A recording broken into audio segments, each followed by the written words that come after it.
It's D-U-E-U tell. I see you by this point, you're reading my mind. It's time for football. We about to keep this thing moving. I'm about it, you're with it, let's do it. We gon' make this thing official, you heard me? If you're the best, then let's prove it. The goal is set to have a team become a unit, man. We about to keep this thing moving. I'm about it, you're with it, let's do it. We gon' make this thing official, you heard me? If you're the best, then let's prove it. The goal is set to have a team become a unit, yeah. Welcome to Football Game Plan's NFL All 32 show. I am Emery Hunt, the czar of the playbook, and today we're going to preview the Carolina Panthers. And before we get started, let's take a look at some of the key storylines heading into the Panthers season as we go into our 4-minute offense. Matt Rhule takes over for Ron Rivera as a new head coach in Carolina. He comes into the NFL from the collegiate ranks where he posted a 47-43 record in his 7 seasons as a college head coach. But those numbers don't tell the entire story to why he was such a sought-after candidate the last couple of off seasons. He took over 2 programs in Temple and Baylor. Both programs were at their lowest points at the time and was slowly able to turn them into a winner. In fact, at both places, by the 3rd season, he had both teams in their respective conference championship games. He's known as a builder, a guy that shows a great ability to develop talent and get them to quickly buy into what he's preaching from a philosophy standpoint. What faces him in Carolina will look a lot familiar to him as he's taken over a very young football team that is in complete roster turnover mode. So we'll get to see him rebuild this franchise from the ground up into what he wants them to be. Along with the new head coach usually comes with new assistant coaches and in some cases, a lot of new players. For Carolina, new offensive coordinator Joe Brady comes over from LSU where he was the pass game coordinator and wide receivers coach, helping spearhead one of the best offenses in college football history, as well as coaching Heisman Trophy winner Joe Burrow. This will be his first job as an offensive coordinator at any level, but won't be his first time working with the Panthers' new starting quarterback, Teddy Bridgewater. Both Brady and Bridgewater worked together back in 2018 when they were both with the New Orleans Saints, where Brady was the offensive assistant and Bridgewater was the backup quarterback. What gives them a chance to hit the ground running is that Bridgewater, who is coming off of a 5-0 record last season with the Saints, already has familiarity with Brady's offense or how he wants to approach it, which will prove to be crucial in this COVID-19 era that we're currently living in. With a lot of questions surrounding Brady's ability to coordinate an offense at the pro level, having a savvy vet like Bridgewater, who he is very familiar with, should make things a lot easier. Last season, running back Christian McCaffrey posted one of the best individual seasons in league history with just over 1,300 yards rushing and just over 1,000 yards receiving, making him only the 3rd back in history, joining Roger Craig and Marshall Faulk to do so. He also scored 15 rushing touchdowns and caught 116 passes. His 2019 season earned him his first Pro Bowl nod and also got him named First Team All-Pro. This year, the 4th-year vet is gunning for bigger honors this season, which is being named Most Valuable Player. Now, if he's able to accomplish that goal, it'll mark the first time since 2012 where a non-quarterback has won the award. Adrian Peterson was the last non-quarterback to do so and also the last running back to do it, and that season he ran for 2,097 yards. If McCaffrey is able to hit that milestone, he's almost certain to take home that trophy, but even if he falls short of that number and only comes close, it still may be enough to give him the prize. I alluded to it earlier how the Panthers are in the midst of a roster turnover, which means that they will be looking for new leaders to emerge on this roster. They lost a bevy of them this past offseason, from Cam Newton to Luke Kuechly to Greg Olsen to Eric Reed. You would expect some of the key returning players like Christian McCaffrey, Shaq Thompson, Quan Short, amongst others, as well as new quarterback Teddy Bridgewater, will be some of those guys that they will turn to for leadership roles. But how quickly can they emerge and give this team some clear direction will be one of the major things to watch throughout the season.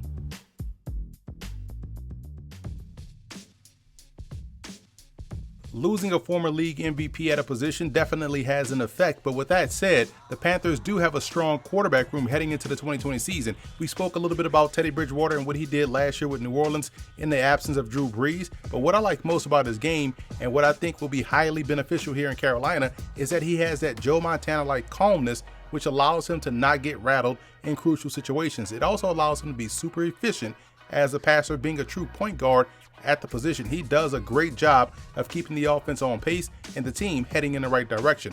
They also upgraded at the QB2 spot with Phillip Walker, who was the MVP of the XFL back in February. Walker is a more athletic point guard type who does a great job in throwing the intermediate and deep ball, while also being able to move the sticks with his legs. He proved during his time in the XFL that he's capable of leading a franchise if called upon. And Carolina still has second-year player Will Grier, who is actually the same age as PJ Walker. Grier got an opportunity to start a couple of games last season for Carolina and will be looking to continue to improve moving forward. Christian McCaffrey signed a contract extension this past April that made him the highest paid running back in league history. So needless to say that he will be given every opportunity to further justify that contract moving forward. What makes him such a game breaker is his ability to be equally as damaging as a runner as well as a receiver. So you don't have to take him off the field in any capacity, which is why the depth behind him with guys like Reggie Bonifant, Jordan Scarlett, Mike Davis don't truly factor within the grand scheme of things offensively because it will be hard for them to take significant snaps away from McCaffrey. But the battle between both Bonifant and Scarlett for that RB2 spot will be something to watch during training camp. Things are looking promising at wide receiver for Carolina. Entering his third year as a pro, DJ Moore had a breakout 2019 campaign, hauling in 87 receptions for over 1,100 yards. Now, Moore plays a very physical game, showing no fear in traveling over the middle of the field or out-physicaling a defensive back at the catch point. Adding a receiver the caliber of Robbie Anderson should help alleviate some of the coverage pressure off of Moore. Anderson comes over in free agency from the New York Jets, where he was their big playmaker in the passing game because of his speed, acceleration to be able to get deep down the field. Now, what I found fascinating about Anderson is that despite his success as the #1 wideout for the Jets, he has yet to go over 1,000 yards in a season in his career. So he will be looking to change that with the Panthers. And Curtis Samuel seems to be settled into the slot role and saw his productivity increase last season, posting his best year as a pro. He is entering a contract year, and when you combine that with the growth he had last season, 2020 should be a big one for him. And Carolina also brought in a couple of free agents in former St. Keith Kirkwood, former Ravens Seth Roberts, and former Cardinals kickoff returner Farrell Cooper to compete and round out the depth chart. Their contribution on special teams will be more than likely their roles this upcoming season. At tight end, we finally get to see if Ian Thomas can be the guy the franchise envisioned him being when they selected him in the 4th round of the 2018 draft. He is in the same boat as guys like Blake Jarwin of the Cowboys, Jonnu Smith of Tennessee, and Jeremy Sprinkle out there in Washington in replacing stars at the position. Thomas's role figures to increase significantly this year within his offense. Now, Chris Manhurst returns as their blocking tight end, and there are some opportunities for receiving options to emerge as a second option in the passing game. So keep an eye out for Tamarick Hemingway, undrafted rookie free agent GIOVANNI RICCI out of Western Michigan, Colin Thompson, who starred for Tampa Bay in the XFL this past spring, to vie for those opportunities. The offensive line has gone through their share of turnover this offseason. The entire left side could have new starters in place as the season kicks off. Carolina traded their starting guard Trey Turner straight up for left tackle Russell Okung of the Los Angeles Chargers. They also signed his former teammate in Michael Schofield, who can play both guard and tackle. And they also brought in guard John Miller from the Cincinnati Bengals, who is penciled in as the starter at left guard. Matt Paradis gives them a little bit of continuity at center, but he will have to elevate his play this upcoming season. And one would expect Schofield to compete with Dennis Daly, who started some games last year for Carolina and played really well. So whoever loses out that battle will give them good depth inside. At right tackle, Taylor Moton, rather loudly in my opinion, had a strong year for the Panthers and looks to be a fixture up front for the foreseeable future. But I'm excited to see how much second-year player Greg Little develops this year, as he missed essentially his entire rookie season with an injury. Little was a solid prospect coming out of Ole Miss and figures to be heavily involved in that tackle rotation this year. I do like what they have from a depth perspective with veteran Tyler Lawson, who always seems to find some significant minutes during the year, impressive prospect Matt Caskey out of Dartmouth, and rookie center Fred Mauigoa from Washington State, who was one of the top centers in the 2020 draft class. Now, depth figures to be okay here for Carolina, but it will be strengthening the starting unit that'll be the focal point of training camp.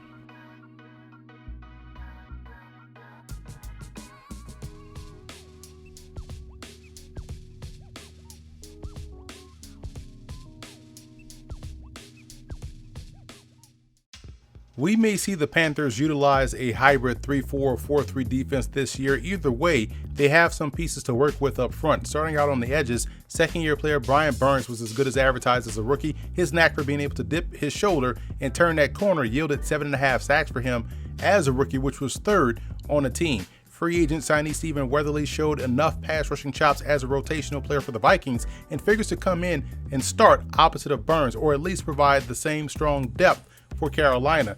His starting could be determined by second-round rookie draft pick Yetur Gross-Matos out of Penn State. He's a heavy-handed, lengthy point-of-attack player who is very disruptive for the Nittany Lions and figures to see a ton of time as a rookie. When we'll also see how much progress third-year pro Ife Obada can make this upcoming season. Now, on the interior, welcoming back a healthy Kawan Short will be crucial to the defensive line's success. Short is one of the better interior pressure players and run defenders in the league, and his absence definitely contributed to a run defense that gave up over 143 yards a game, 29th in the NFL. Carolina also beefed up the interior by selecting Derrick Brown in the first round of the 2020 draft. He was our #1 defensive tackle prospect in the class and was arguably the best overall defensive player in it. He's very similar to Kawan Short in a lot of ways, mainly being a disruptive player up front. Now, the Panthers were able to bolster the depth this offseason as well, signing Zach Kerr from the Arizona Cardinals and also drafting former Baylor Bear nose tackle Bravion Roy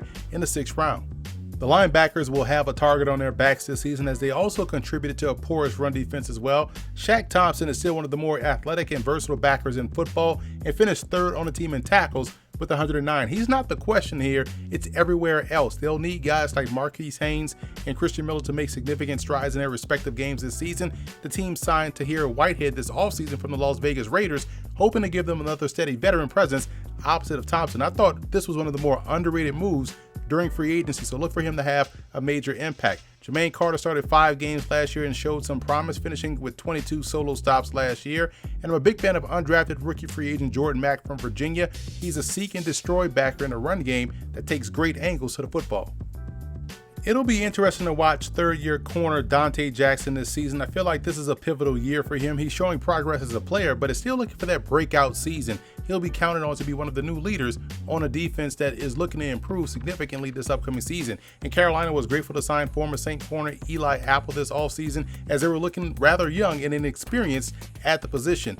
Apple resurrected his career in New Orleans, in my opinion, as a former first-round pick started to find the football a lot better in the Big Easy. Rookie Troy Pride Jr. out of Notre Dame has terrific technique and matchup skills, which makes him an ideal candidate to start inside as a slot corner. I thought he looked well competing down there at the Reese's Senior Bowl this past January. He'll have to compete with veteran Corn Elder, who will factor into the mix this season for that starting slot role. Now, in the 7th round, Carolina drafted Stanley Thomas Oliver from Florida International. He started his career on the offensive side of the ball there before moving to corner and still has upside left in his game. He was one of the standouts at the East-West Shrine Bowl. Now, at safety, bringing back Trey Boston was a great move. He gives them veteran leadership and sets a standard for play back deep. He finished tied for the team lead in interceptions with 3 last season. Opposite of him will more than likely be the impressive rookie Jeremy Chin out of Southern Illinois. He has a ton of physical skills, showing the ability to play down in the box as well as match up versus tight ends and backs, and shows proficiency as an overhang defender. But I would also keep an eye out for rookie 5th round pick Kenny Robinson, who was drafted right out of the XFL this past February. Robinson was one of the star defenders in that league, showcasing excellent ball skills. I think he will give Carolina some flexibility within their defense, as it would allow them to get he, Boston, and Chin on the field at the same time in certain situations. Bolstering the depth with Justin Burris from the Browns, who can play corner or safety. So can Natrell Jamerson, who is also a strong special teamer.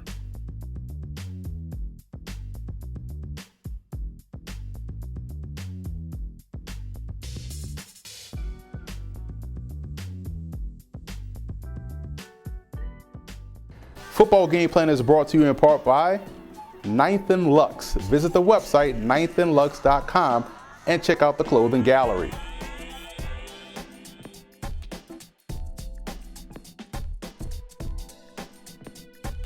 Nesby Phipps, art, life, entertainment. NesbyPhipps.com. Grind It Out Fitness. Visit the website grinditoutfitness.com and download the app.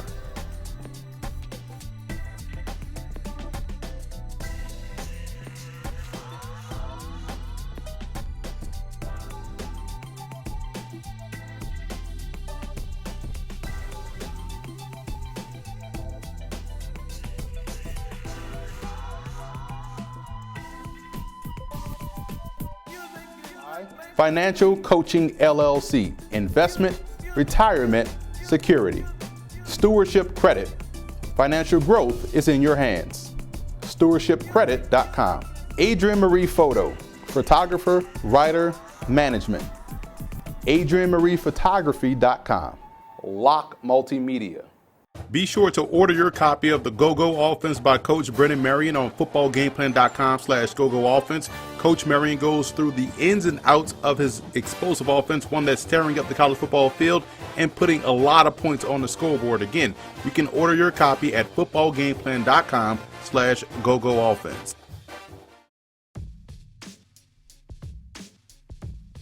Look for undrafted rookie free agent tight end GIOVANNI RICCI to be a surprise during Panthers camp. He is the quintessential H-back type that usually thrives in the NFL. He's got good catch and run skills and is a solid blocker out there on the perimeter. The depth chart is wide open for him to make his name known this summer. So can undrafted rookie free agent linebacker Jordan MACK out of Virginia. He plays with the right amount of aggressiveness and is a strong run defender as well as in man coverage. I think his energy and enthusiasm for the game will be what gets him noticed.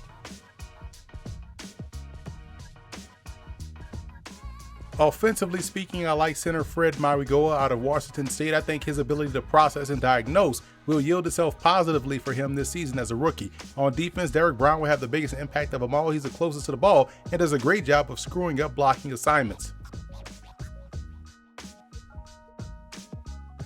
Curtis Samuel is one of the biggest offensive X factors to me. He showed growth last year, and in this Joe Brady passing offense, everyone tends to eat, especially the slot guys. So if he's up for the challenge, this could be the breakout year that he's been looking for. Defensively, I think Dante Jackson will have his breakout season.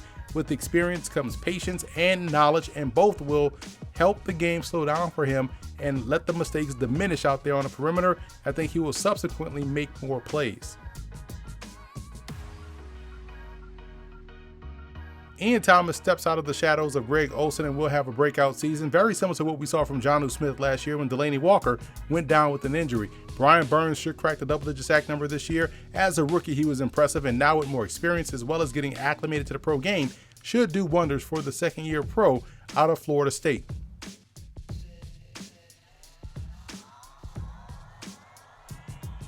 One of the reasons for optimism for Carolina is that their offense has some ammunition to be successful. You look at Curtis Samuel, Christian McCaffrey, DJ Moore, Robbie Anderson, the expected emergence of a guy like Ian Thomas, along with quarterback Teddy Bridgewater. This offense can definitely make some things happen this season. Their defensive line looks promising. They have some young, talented pass rushers. We talked about Brian Burns, Yatura Gross-Matos coming out of Penn State. I think what they have on the interior with Brown, the rookie from Auburn, as well as with a healthy Kawan Short, their defensive line looks very promising going into the season. And oh, by the way, they still have running back Christian McCaffrey, who I think should be one of the front runners for the MVP award this season.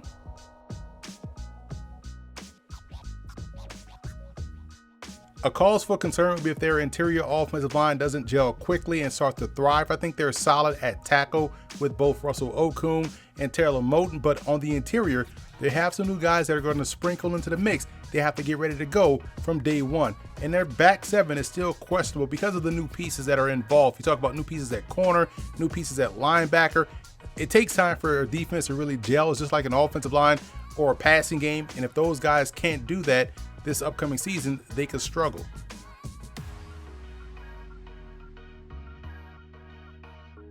The road to the Super Bowl for the Panthers goes as follows. Number one, their red zone offense and their third down offense has to be top five. This is an area where they struggled mightily last year. And if you look at what Joe Brady was able to put together in the passing game at LSU, along with what they have right now offensively at their disposal, number one could definitely happen. Number two, their defense has to get better versus the run. We talked about that throughout the video. Now you get a healthy Kawan Short, you input a Derek Brown into the mix, and you should be able to stop the run.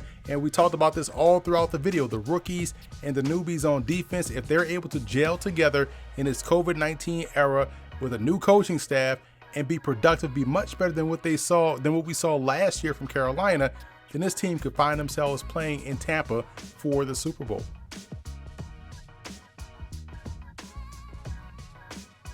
I have the Panthers finishing fourth in the NFC South. I think they'll be very entertaining to watch. Their offense maybe a little bit ahead of their defense, and if their defense starts to catch fire later in the season, in conjunction with what their offense should be able to do, then this team can definitely be in play for a playoff spot. But I think there's too many newbies around the roster, along with the new coaching staff, to see them finishing higher than fourth, although they will be a very fun team to watch.